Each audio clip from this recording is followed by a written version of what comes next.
Hello, good morning students. आज हम अपना जो पहला जो चैप्टर है मैकेनिकल इंजीनियरिंग मटेरियल्स का बेसिक ऑफ इंजीनियरिंग मटेरियल्स उसको स्टार्ट करने वाले हैं। ठीक है। देखो, मटेरियल्स यानी कि क्या होता है। इस चैप्टर में हमें पढ़ना है कि मटेरियल्स कितने टाइप के रहते हैं और मटेरियल्स कौन कौन से एलिमेंट से बनते हैं। ठीक है। और उस मटेरियल की क्या क्या अलग अलग प्रॉपर्टीज़ रहती है, या फिर उसका शेप रहता है, या फिर जो स्ट्रक्चर रहता है, वो सारी चीज़ें हमें इस चैप्टर में पहले चैप्टर में हमें पढ़ना है। ठीक है।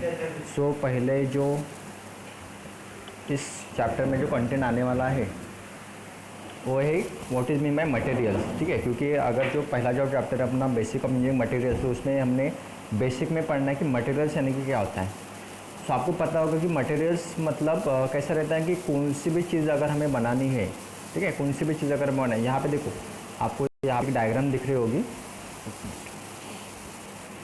यहाँ पे देखो, आपको एक डायग्राम दिख रही होगी।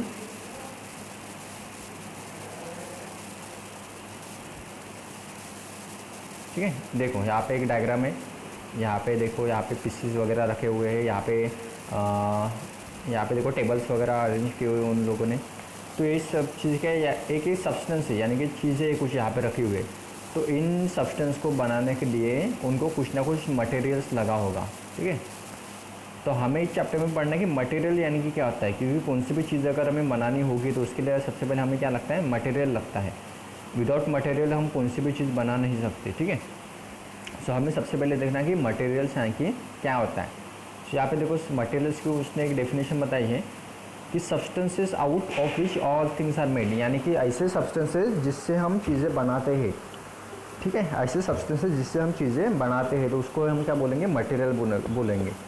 Currently MatWeb material property data website list over 76,000 materials. तो जो अभी तक जो करंट जो हमारे पास जो इन्फॉर्मेशन है, उस हिसाब से कम 76,000 मटेरियल्स अवेलेबल है पूरे वर्ल्ड में। ठीक है। लेकिन हम उतने यूज़ नहीं करते। हमारे जो मैकेनिकल जो फील्ड है या फिर जो इंडस्ट्री वाली फील्ड है, उसमें हम इतने टाइप के मटेरियल यूज़ नहीं करते। आपको सिलेबस में कुछ बेसिक टाइप के मटेरियल उन्होंने दिए हुए हैं। ठीक है। अब यहाँ पे वहाँ उन्होंने क्वेश्चन में किया कि what material are present in the classrooms. ठीक है। अभी व्हाट मेक्स मटेरियल, यानी कि मटेरियल को कौन बनाता है। तो आपको आप आई थिंक 10th स्टैंडर्ड में पढ़े होंगे कि एलिमेंट्स रहते हैं। ठीक है। एलिमेंट्स रहते हैं, अलग अलग टाइप के एलिमेंट्स रहते हैं। ठीक है। जैसे कि पीरियोडिक टेबल में टोटल 118 एलिमेंट्स है। तो ये सारे क्या है, एलिमेंट्स है। तो एलिमेंट्स से क्या बनता है, मटेरियल बनते हैं। ठीक है। एलिमेंट्स से क्या बनता है, मटेरियल बनता है। क्योंकि सबसे पहले रहता है एटम, एटम के बाद जाता है एलिमेंट की तरफ, और एलिमेंट के बाद बनता है वो एक पार्टिकल बनता है। ठीक है। तो सबसे पहले हमें क्या चाहिए, जो मटेरियल है वो किससे बनता है, तो वो बनता है फिर एलिमेंट से बनता है। Elements consist of only one type of particle और एटम। तो एलिमेंट में क्या रहता है, एलिमेंट यानी कि क्या, जिसमें सिर्फ एक ही टाइप का पार्टिकल रहता है या फिर एक ही एटम रहता है, उसको हम क्या बोलते हैं, एलिमेंट्स बोलते हैं। और जो दो एलिमेंट को हम कंबाइन करते हैं उसको कंपाउंड बोलते हैं। तो हमें जो मटेरियल है, जो हमें मटेरियल चाहिए, तो मटेरियल में खाली सिर्फ एक ही टाइप का मटेरियल, एक ही टाइप का एटम या फिर एक ही टाइप का पार्टिकल रहता है। यानी कि अगर आपको किसी ने पूछा कि मटेरियल किससे बनता है, तो आपको बताना होगा कि material is made up from elements. तो मटेरियल किससे बनता है, तो एलिमेंट से बनता है। और एलिमेंट किससे बनता है, तो वन टाइप ऑफ पार्टिकल और फिर एटम, उससे हम एलिमेंट को बनाते हैं। यानी कि सबसे पहले एटम आता है, उसके बाद एलिमेंट्स आएगा, और उसके बाद फिर मटेरियल आएगा। ठीक है। सबसे पहले आएगा आपका एटम, उसके बाद एलिमेंट, उसके बाद पार्टिकल, और उस पार्टिकल से हम बनाते हैं फिर सब्सटेंस। यानी कि जब हम तीनों चीज़ें जब मिलाते हैं तो इससे क्या बनता है, फिर सब्सटेंस बनता है। ठीक है। यहाँ तक समझ में आ गया आपको। अभी हमें आगे देखना है कि मटेरियल को हम क्लासिफाइड किस तरह से करते हैं, या फिर कौन से बेस पे हम उसको क्लासिफिकेशन दे सकते हैं। देखो, यहाँ पे सबसे पहला पॉइंट उन्होंने बताया कि बेस्ड ऑन इंडिविजुअल प्रॉपर्टीज, सभी एलिमेंट्स के अपने खुद के कुछ अलग अलग प्रॉपर्टीज़ रहते हैं। ठीक है। क्योंकि अगर एक मान के चलो कि हाइड्रोजन हो गया, लिथियम हो गया, बेरिलियम हो गया, या फिर कार्बन नाइट्रोजन हो गया, सल्फर हो गया, कैल्शियम हो गया, तो सभी के सभी एलिमेंट की अपनी प्रॉपर्टीज़ क्या रहेगी, अलग अलग रहेगी। ठीक है। सब अपने इंडिविजुअल प्रॉपर्टीज़ बनाते हैं। उसके बाद group according to share properties, और कुछ एलिमेंट ऐसे भी रहते हैं जो शेयरिंग में काम करते हैं, यानी कि जो अपने जो एटम्स है और दूसरे एलिमेंट के साथ शेयर करता है, तो उसको हम क्या बोलते हैं, ग्रुप भी बोल सकते हैं। ठीक है, group according to share properties. और उसके बाद amount of substance is irrelevant, माने यानी कि जो उसका जो सब्सटेंस है वो एक लिमिट में रहता है, या फिर हम उसको एक प्रॉपर अमाउंट में बोल सकते हैं।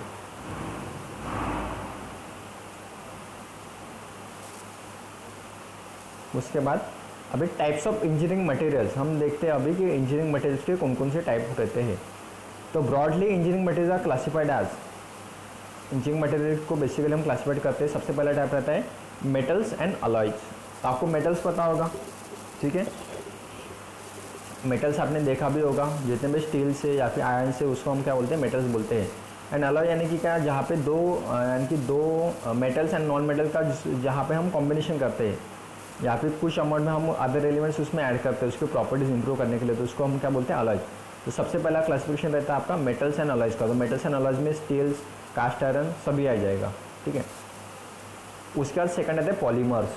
सेकंड कौन सा आएगा, पॉलीमर्स। उसके बाद आता है कंपोजिट्स, और उसके बाद आता है सिरेमिक।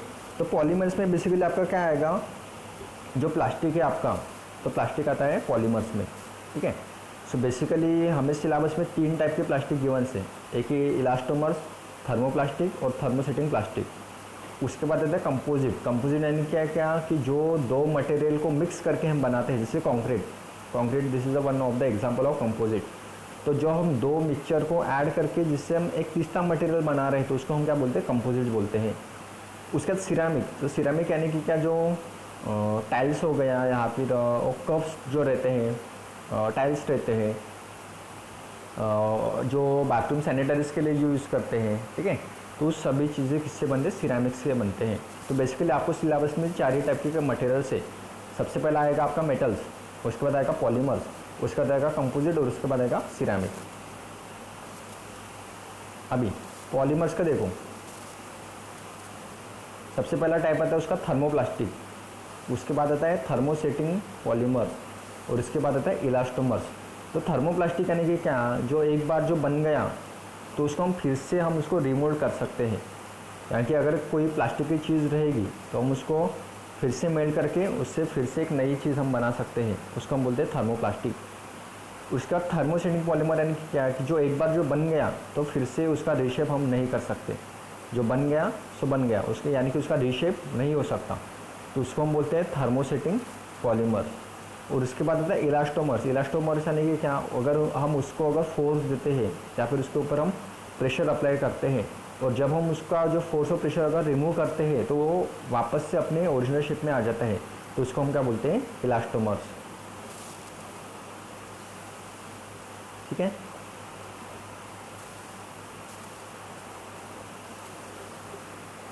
सो आई थिंक आपको यहाँ तक समझ में आ गया होगा कि इंजीनियरिंग मटेरियल्स हम कितने टाइप्स में हम डिवाइड करते हैं। सबसे पहला टाइप आता है मेटल्स एंड अलॉयज, उसके बाद आता है पॉलीमर्स, उसके बाद आता है कंपोजिट्स, और उसके बाद आता है सिरेमिक। और पॉलीमर्स को भी हम बेसिकली 3 चीज़ में डिवाइड करते हैं, थर्मोप्लास्टिक, थर्मोसेटिंग एंड इलास्टोमर्स, ठीक है। इसके बाद वाले लेक्चर में हम इसको ब्रीफ में देखेंगे, और जो मेटल्स के क्या क्या क्लासिफिकेशन रहते हैं उसके बारे में पढ़ेंगे, उसके बाद पॉलीमर्स के बारे में पढ़ेंगे, कंपोजिट्स के बारे में पढ़ेंगे, एंड सिरेमिक के बारे में पढ़ेंगे, ठीक है। Thank you.